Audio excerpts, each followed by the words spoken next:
Hey everybody, this is John. Welcome to the free video. A couple things to dive in here. First, looking at stocks that are exceptionally strong. Yes, the market has bounced, but what are the stocks here that are exceptionally strong?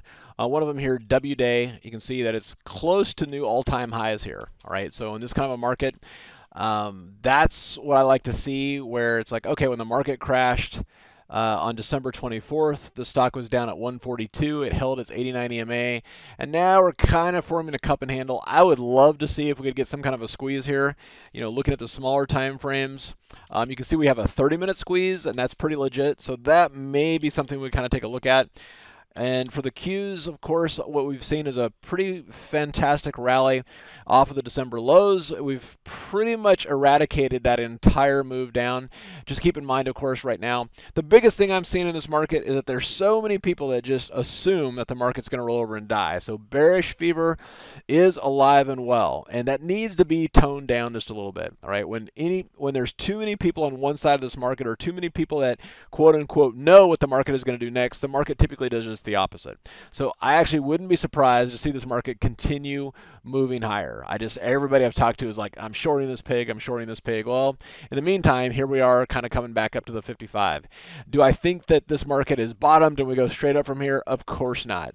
But do I think it's a foregone conclusion that as soon as we touch the 55, we're going to roll over and die? With the same breadth of selling that we saw there, I don't. There's too many people think that's going to happen. So from there, also keep in mind that the bond market does believe what Powell has been saying. Okay, Powell's been kind of taking some lessons on the weekend on how to talk to the press, but the market is very, very good at diving in and understanding and then either believing what he's saying or not. And he's kind of saying, you know what, I'm ready to, yeah, we got to still unwind the balance sheet a little bit. We're going to put the brakes on it, though, in terms of some of the interest rate stuff. And, you know, we're seeing that there's a global economy kind of slowing a little bit, so we can relax. So the market likes this, and generally that's good for stocks. You know, I'm not saying that this is the be-all and end-all and that stocks go up and away forever from here, right? I'm just saying the idea here that it's a foregone conclusion that the market's going to puke is an idea that you want to remove from your head and just play the path of least resistance. So one of the things that I like to do in a market like this is this is their linear regression channels. If you got it's the TTM LRC.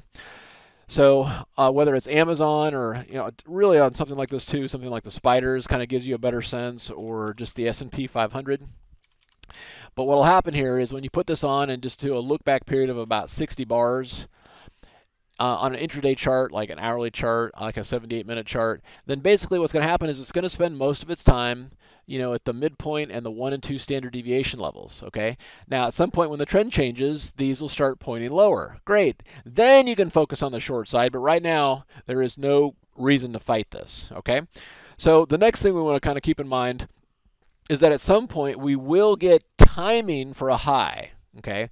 And timing is important because what timing means is that all of this stuff moves through cycles. Okay. I love cycles.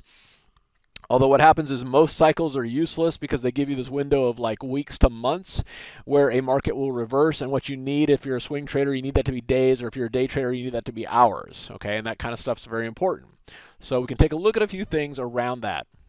So we've had obviously a lot of volatility since really the end of September, and I've had a lot of people asking kind of either A, when is this volatility going to stop? Or what are some of the key tools that work best in this market? And so here's a fascinating thing about this. So here is the market on September 20th, 2018. Okay, here's the S&Ps. It looks amazing, and for all practical purposes, you know, it looks like it's just going to pull back and continue rallying. Okay, in fact, the momentum shifted here. You can see that there's an increase in volume, and there's no reason not to believe that. All right. If there was any problems here, right, the financial press would have let us know. Well, let's see what the financial press was talking about during this time. So this was on September 27th. And basically the financial press is saying so much for September being awful for stocks. I expect a 7% gain for the S&P 500 over the next 12 months from this point. And September is historically the worst month for stocks. Okay. You know, blah, blah, blah, blah. But basically it's saying, nope, this time it's different. Even better, about a week or two prior to this, you can see here when the S&Ps were trading at 28.93, the idea was don't expect historical trends to stop the unstoppable bull markets. Okay, through the year end, we're going to have somewhere between an additional 5 and 10% gain, meaning that we'll be trading at the S&P 500 between 3,041 to 3,186. Okay, which would mark records, and we're going to see that by the end of the year for 2018. So when I talk about one of the things I learned from my mentor, Peter Borish, who was the head of research for Paul Tudor Jones, one of the things he always told me was like, it's first price and then news. Okay, so the price is up here, the news is going to be favorable. And as we know, when the market sold off into December, when the price was down there, the news was negative, right? But really the question is, from that point right there, with all that positive press, okay, first of all, what happened next? And of course, we all know from that point on, so that's where it was right there, and we can see that, you know, it kind of went sideways for about a week and a half, and then it just kind of puked. And you know, the idea is like, gosh, you know, nobody in the financial press saw this coming, but then everybody that we were working with and all of our subscribers had this as a normal one part of our normal setups. And this is where the whole idea of three-dimensional, which I just call 3D, tools come in place for something like this, because, you know, it's not just about price and where things are, but it's how long, okay, what kind of time frame there is, but it's also the whole idea of cycles, okay? And most cycle analysis I find useless because it'll give windows of weeks and months for a turn, all right? Carolyn has actually narrowed this down where you can get cycle timing down to 2 days. Okay, and you can see right here that on September 21st and September 22nd, she had very, very high probability rankings that we were going to see a cycle timing high on those days for the S&P 500. Okay, and of course now we can see from there we actually plummeted from those levels. All right.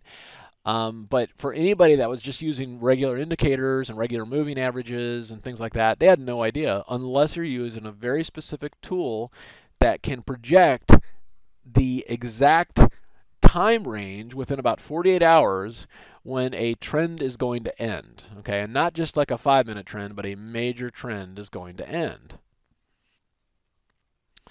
And the same thing here with Amazon. Now here we are, okay, the market's already topped, right? And we're selling off, and now Amazon here, we got this huge close, very bullish hammer, and at this point it's like, wow, we're back in business. Let's buy the next pullback and enjoy the ride up to $1,900 or $2,000 or wherever it's going. When in fact what happened from that point on is Amazon fell 500 points. All right? Again, if you're just looking at the chart, it's like, well, how did you know that? That doesn't make any sense. But if you were looking at the projection timing tool, it was telling you, hey, by the way, you've got incredibly high odds, okay, incredibly high odds that this trend is going to end in this date range, okay, and in fact it did end right there on the 4th. Now, just because it doesn't mean that it's always about finding tops, right? So it found this top, it found this top. What about bottoms like this? Does timing that you can see in advance work for that too? And the answer to that is yes. And you can see that one of the highest readings that she's ever gotten happened on Amazon on December 24th with a reading of 103, which is an off the charts in terms of, hey, by the way, this thing is most likely going to happen on this particular day. So on something like that, and if you're scared and the market's falling, great, sell some put credit spreads and we can get some confirmation, buy some calls. And then we can see from there what Amazon has done is basically rallied 350 points. All right. So in this kind of market, when the market's just kind of going crazy like this, and it's, you know, your normal indicators don't make sense, you've got to understand this three-dimensional stuff that includes length of potential trends and cycle timing for highs and lows. Because if you don't understand cycle timing for highs and lows, you're really a lot of times just taking your best guess that a trend is going to continue versus actually it's about to reverse. All right, so with all this going on in not this Saturday, but next Saturday, that would be Saturday, January 19th, Carolyn and I, and then Danielle and Henry, we're going to be doing a 5.5, potentially 6-hour strategy class where we're talking about cycle timing, okay, and then how to find the precise levels to initiate trades where the risk-reward ratio is where you're risking 1 to make 4. Okay, and then we're going to talk about all the trading plans that we put together that's based on Carolyn's work, how we each use it, and then how to do the work yourself. What's interesting about this is the feedback that we get from the people who've utilized this. So we've got hundreds of these from Carolyn. It's just her work has changed a lot of people's lives. It's one of those things where it's like, okay, it's not the super sexy, but it works. And this is from Neil, that said, hey, I was watching Mad Money back in 2015, and I started following Carolyn's work. And so here's the interesting stuff here. And he was trading a lot of long and short on Google, Apple, Microsoft, and and this guy was trading a larger account and ended up profiting up to $6 million. So great. And same thing if you got a smaller account, same percentage and things like that too. But here's the thing. Carolyn's has simplified my investment process. I have no need for any bells and whistles for my trading. The days of frenetic trading are done, and now the fewer trades that I do are far more profitable.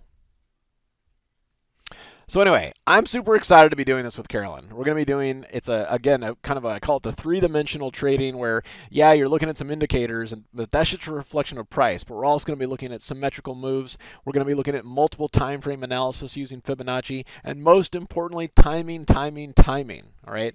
If this is a new concept for you, this is oftentimes the last piece of the puzzle for people to get continually. Basically to build up your confidence and build up that consistency. All right, so the strategy class, $397, is going to be coming up on October 19th. And then we're also going to do 3 days of live trading, okay? And it's going to be with myself, Henry, Carolyn, and then of course the strategy class will also be kind of Carolyn, myself, Henry. It's going to be fantastic. And then the elite is basically if you want to go to our live event in Austin, okay?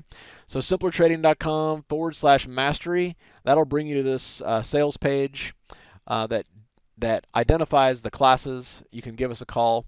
This is going to be a very special class. This is the kind of work that has changed probably more lives than anything else we've done in terms of a consistency basis. And this is, again, oftentimes the last piece of the puzzle for many people. Looking forward to doing this and looking forward to working with you on this together.